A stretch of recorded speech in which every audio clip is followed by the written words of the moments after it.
Hello friends, welcome back to my YouTube channel Shri Shivay Namastubhyam. इस channel के माध्यम से मैं श्री पूजनीय पंडित प्रदीप जी मिश्रा जी द्वारा बताए गए शिव के उपाय आप तक पहुंचाती हूं, ताकि आप भी उस उपाय का अपने जीवन में लाभ ले सके। तो चलिए सुनते हैं आज का उपाय।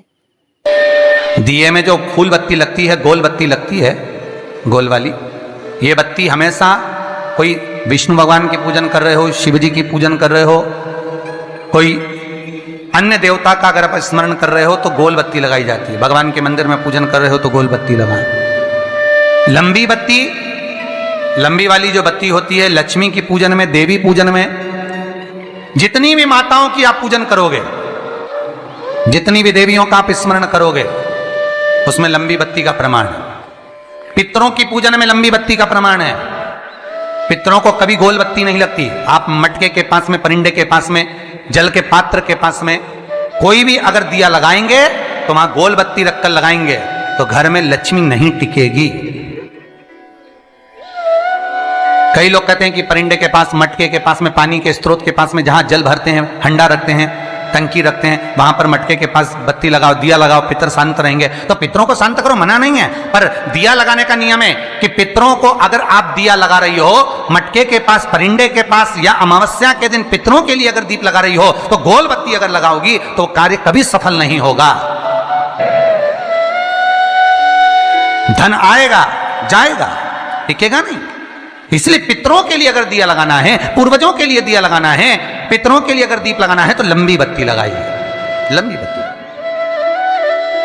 महाराज, लंबी बत्ती का प्रमाण हमारे यहां शास्त्र करते, गोल बत्ती का प्रमाण। और सुंदर चरित्र कहा, यदि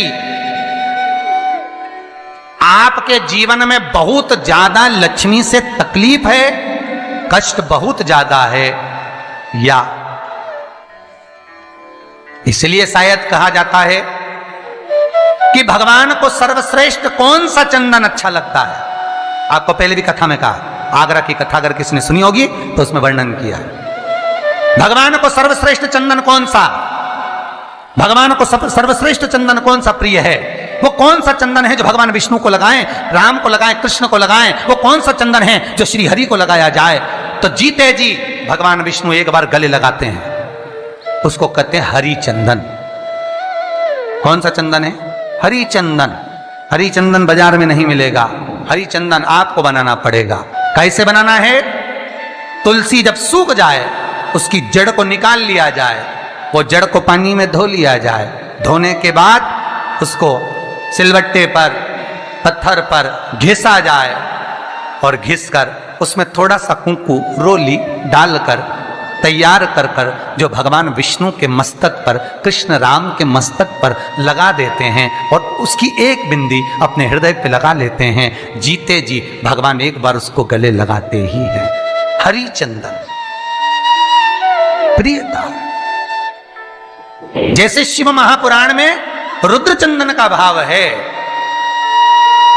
शिव महापुराण में रुद्र चंदन का प्रमाण दिया जाता है। अगर आपने लिंग पुराण पढ़ी हो तो उसका 5वां स्कंद अवश्य पढ़िएगा महाराज। और शिव महापुराण अगर पढ़ रहे हो तो उसका कुमार खंड पढ़िएगा, जिसमें रुद्र चंदन का प्रमाण है। रुद्र चंदन कैसा, रुद्र चंदन का प्रमाण कैसा?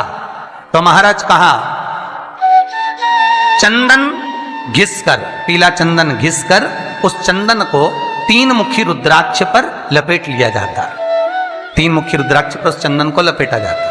लपेटोगे, उसके बाद उसको ऐसा गोल करोगे तो एकदम चिकना हो जाए, एकदम चिकना, ठीक है, एकदम चिकना हो जाए। और उस चंदन को आप शिवरात्रि के दिन, और कोई से भी महीने की शिवरात्रि, किसी भी महीने की हो, सब फलदायी होती है।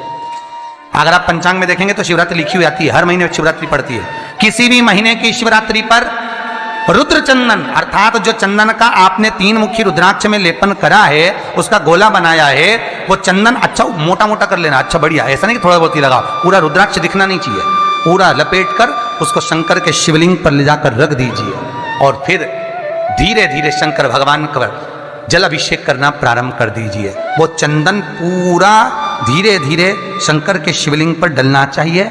शंकर के मूल मंत्र श्री शिवाय नमस्तुभ्यम इसका जाप करिए।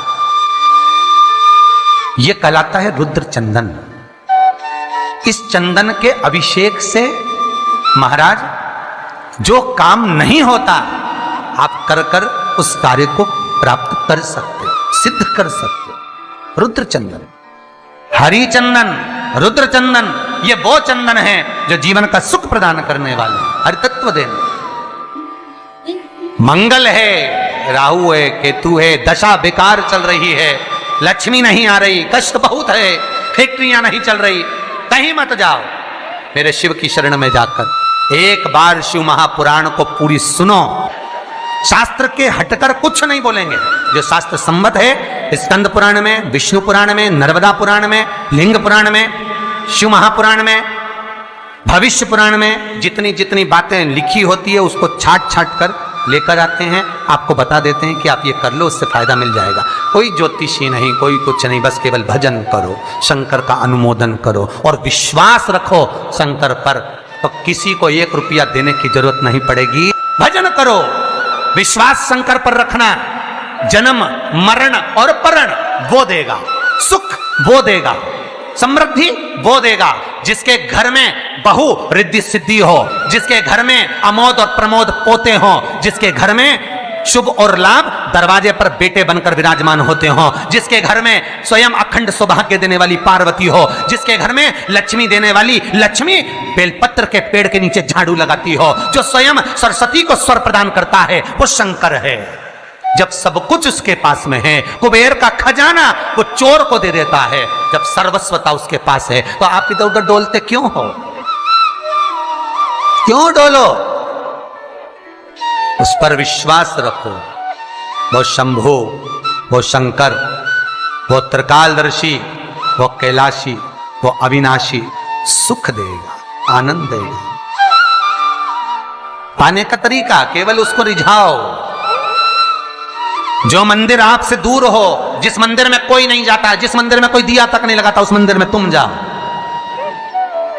और उस मंदिर में एक दिन जाकर प्रकाश कर कर आना, एक बार दिया जला कर आना, मंदिर की सफाई करिए आना, शंकर जी पे जल चढ़ाकर उनको स्नान कराकर कोई पत्ती पेड़ पौधे की पास में तोड़ के चढ़ाए आना। 2-4 बार कर कर देखना कितना शांति, कितना धीरज, कितना आनंद, कितनी समृद्धि, कितनी लक्ष्मी मिलती है। तुम करोगे तुम्हारा पेट भराएगा, हम करेंगे हमारा पेट भराएगा। स्वयं करिए। इसी तरह की वीडियो के लिए आप मेरे चैनल को लाइक, सब्सक्राइब और शेयर करना ना भूलें। Thank you for watching.